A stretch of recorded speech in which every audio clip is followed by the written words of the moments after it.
First, you have some time to look at questions 1 to 7.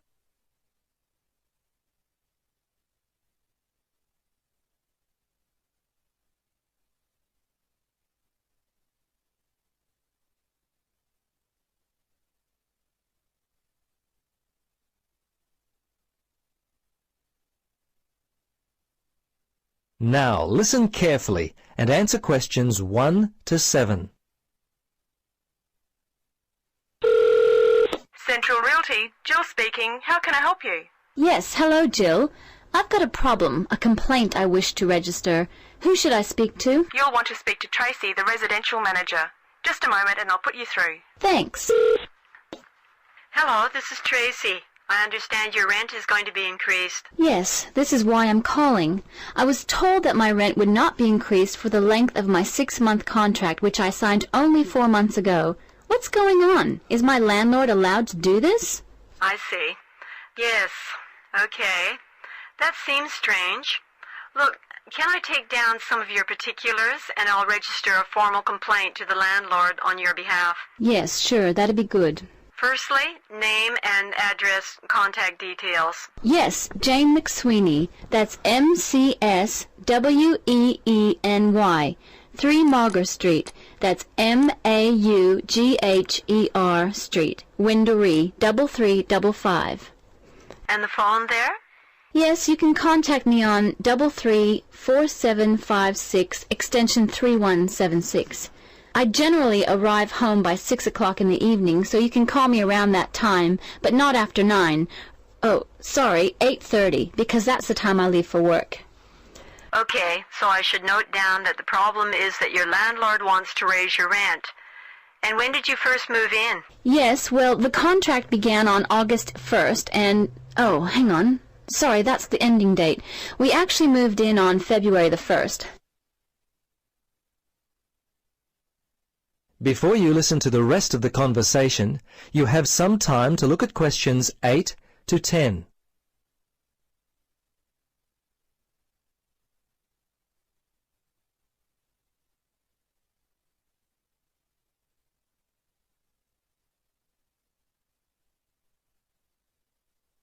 Now, listen carefully and answer questions 8 to 10.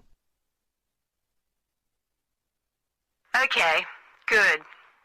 Now, if need be, you will have to send a letter to the Rental Tenancy Board.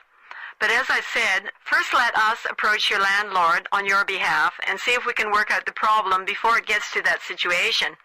I'd be very surprised if you have to send a letter. 95% of these kinds of problems get solved early on. Okay. Now, if you have any problems you need to discuss, feel free to come in and talk with the general manager. In the meantime, if you would just wait until we receive an answer from your landlord, we'll be able to then plan our next step. Is there anything else I could be doing? Well, you could write a letter to the RTB listing all the events as they happened from your point of view. But as I say, hold on to it. Don't send it unless we have to. Well, that's about it for now. Thanks for your call. I'm sure we can sort this out.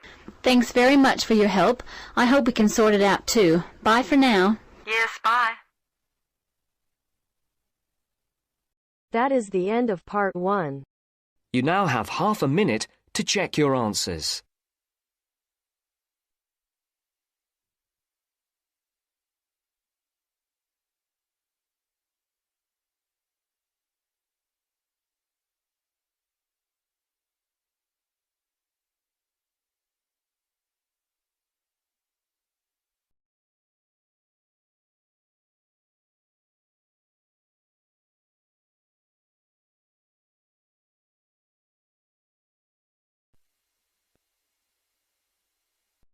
Now turns to part 2.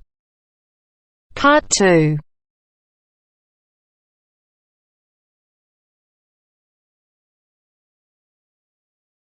You will hear a speech given to new employees at a museum. You have 30 seconds to look at questions 11 to 13.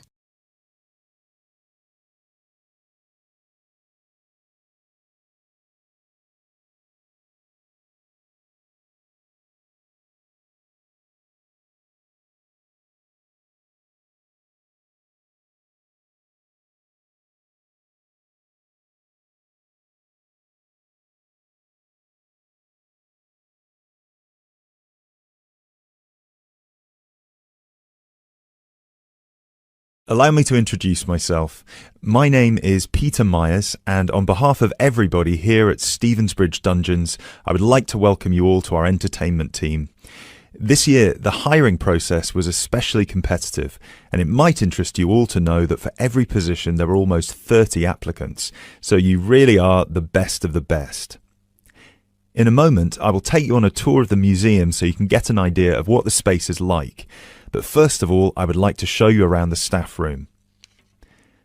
Our staff room is located at the back of the building over here. You will notice that there are two entrances to the staff room. One leads to the room we're in now, which is the main and oldest dungeon here at Stevensbridge, which we have turned into the museum. This is where you will greet the new visitors, and also where the tour throughout the dungeons will begin. I should mention now that we only ever send visitors through as part of a group, so even on the busy days you will still get roughly 10 minutes of free time between each group. Make sure you use that time wisely, because you'll need to get straight back into character as soon as it's over. Now look at questions 14 to 20.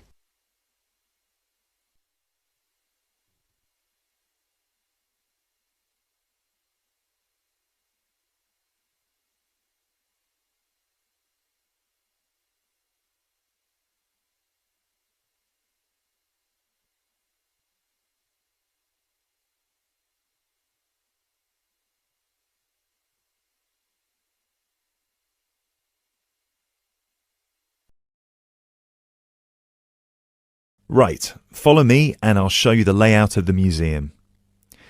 From the museum, we can pass through this door near the interactive display into the staff room. From here you can see the steps at the far side in the opposite corner that lead outside into Berwick Street. When you arrive for a shift, it will be much easier for you all to come in the Berwick Street entrance directly down the steps to the staff room. If you come in through the main visitor entrance, it will take you longer to get past security. As you can all see, there are lockers on your right-hand side. They should be big enough for you to put your bags and coats in. You'll get given keys later that work with any of the lockers in here. Over on the other side, past the lockers, is our most exciting area. This is where our wardrobe and makeup will take place. Every shift, you will be transformed from normal people into grotesque medieval prisoners. If you're lucky, you get to be the jailer, but even they rarely bathed in those days. Of course, some of you might consider yourselves method actors, but please do try to shower before your shift. We don't want to give visitors an experience that's too authentic. Now, we do have a staff shower here if you really need it. It is located next to the staff toilets, which are unisex. I hope nobody has too much of a problem with that. Unfortunately, dungeons were not really designed with comfort in mind. You can find the bathroom at the other end of the room from the makeup area. There is also another toilet for the public, concealed just to the right of the door into this room. Let's move back into the museum. We have three main sections down here. The first one you pass into when you leave the staff room is the museum. This is where all the useful information can be found, such as dates, number of prisoners, and the kinds of torture that were used. I know it's a lot of information to take in on your first day, but try to learn as much of it as you can. Even though you'll mostly be in character, visitors might want to ask you some questions, and it would be great if you could tell them more about the dungeons. I think it would be more interesting if visitors could learn directly from you rather than having to read about it. As you can see, on the left we have an interactive display for children, and on the right we have a photo booth. This was the original dungeon, first built in 1435. Now, let's pass through into the main dungeon that was added during the Tudor period in around 1570. You might be able to feel that the air is a lot damper and cooler here. That is because we are now beneath the River Stevens. This is primarily the room in which most of you will be working. This is where many high-profile religious figures were held, sometimes for years on end. Depending on the roles you will be playing, you can either be chained up, free to roam, or, if you're a jailer, wandering between prisoners to keep an eye on them.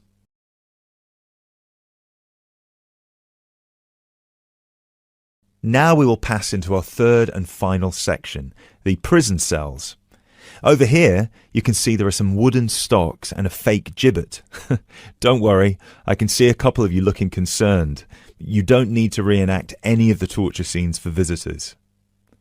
One person each shift will play the jailer in here, where you will give a speech to the group about some of the more notable prisoners to stay here in the past.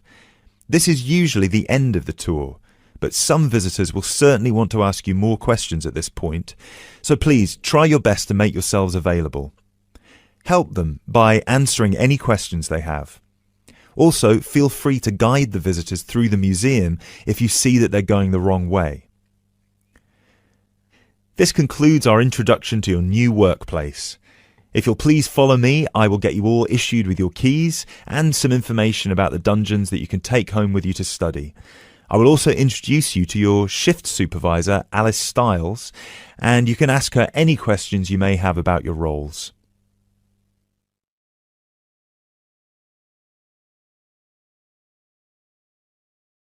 That is the end of part 2. You now have half a minute to check your answers.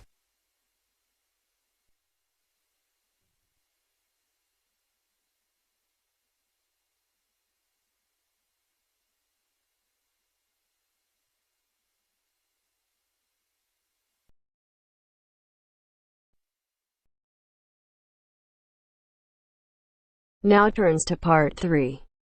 Part 3.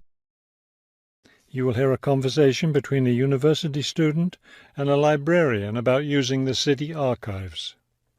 First, you have some time to look at questions 21 to 24.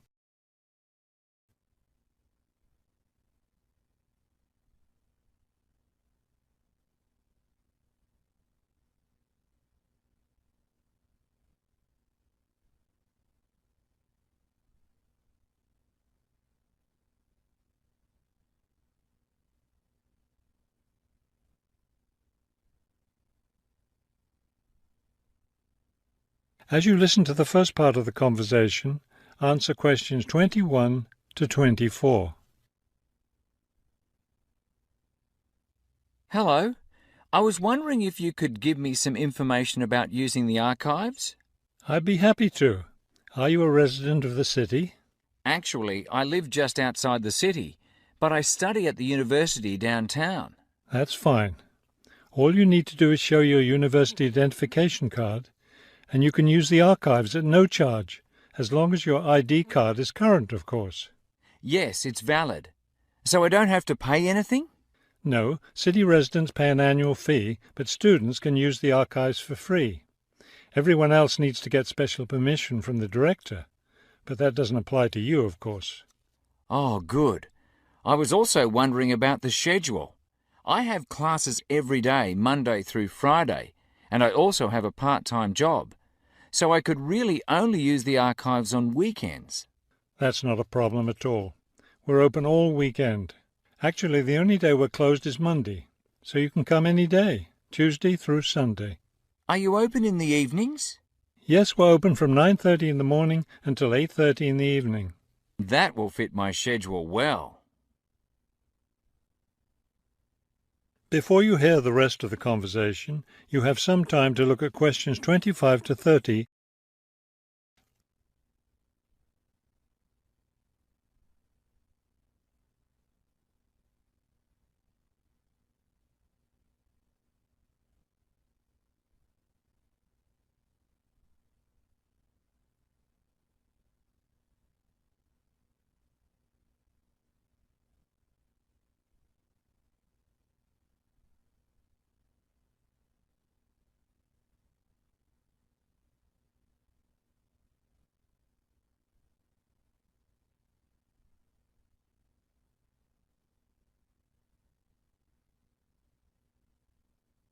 Now listen and answer questions 25 to 30. Is there something else I can help you with? Yes. One thing I'll be needing to see for one of my class projects is old photographs. Do you have photographs of the city in the 19th century that I could look at? Yes, we store all the photographs in the basement. Those stairs over there will take you down to the photography collection. Just tell the librarian there what you're interested in, and he'll help you. Those would be 19th century photographs? Yes, the entire collection is there. Now, if you're interested in seeing documents from the 19th century, those are right here on the ground floor. I would like to see some of those documents. Does that collection include newspapers too?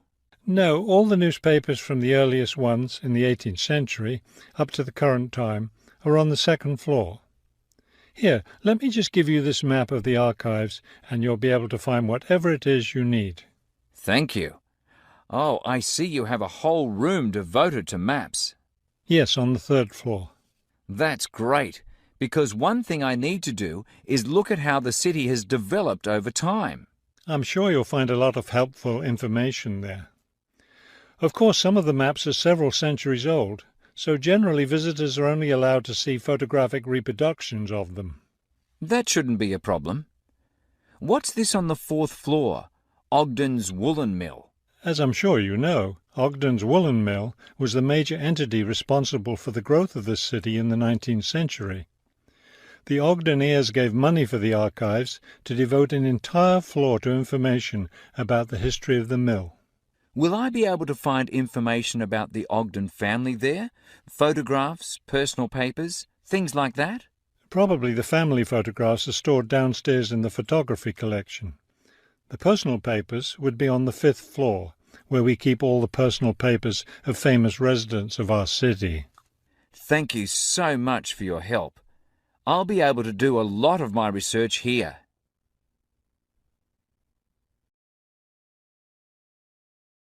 That is the end of part 3.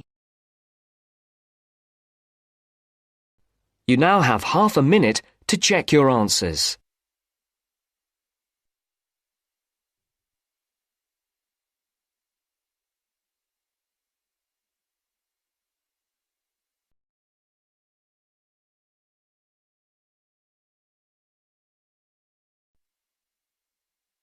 Now turns to part 4. Part 4. You will hear a man talking on the radio about dogs which help people with their work. First, you have some time to look at questions 31 to 40.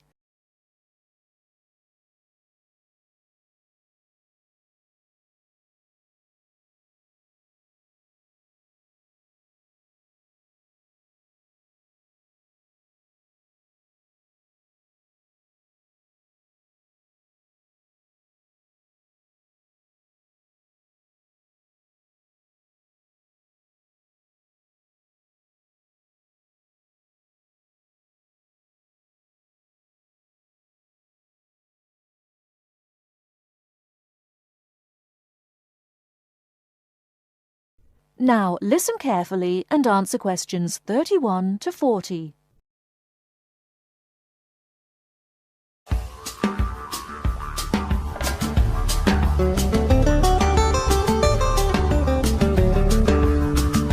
Welcome to this week's edition of Countrywide.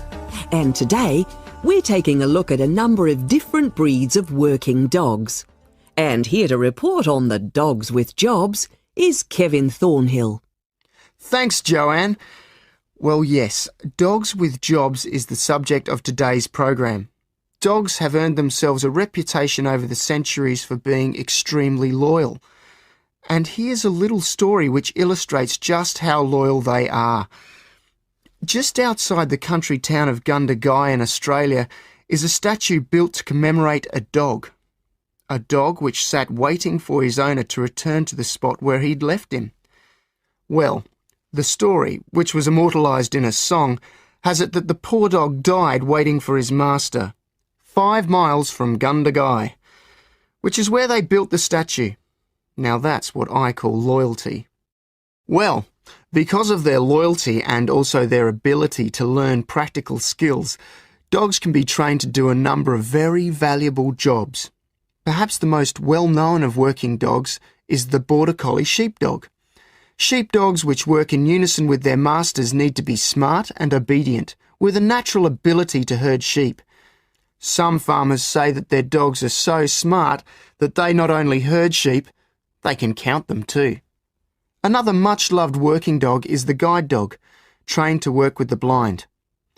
Guide dogs, usually Labradors, need to be confident enough to lead their owner through traffic and crowds, but they must also be of a gentle nature. It costs a great deal of money to train a dog for this very valuable work, but the guide dog associations in the UK, America and Australia receive no government assistance, so all the money comes from donations.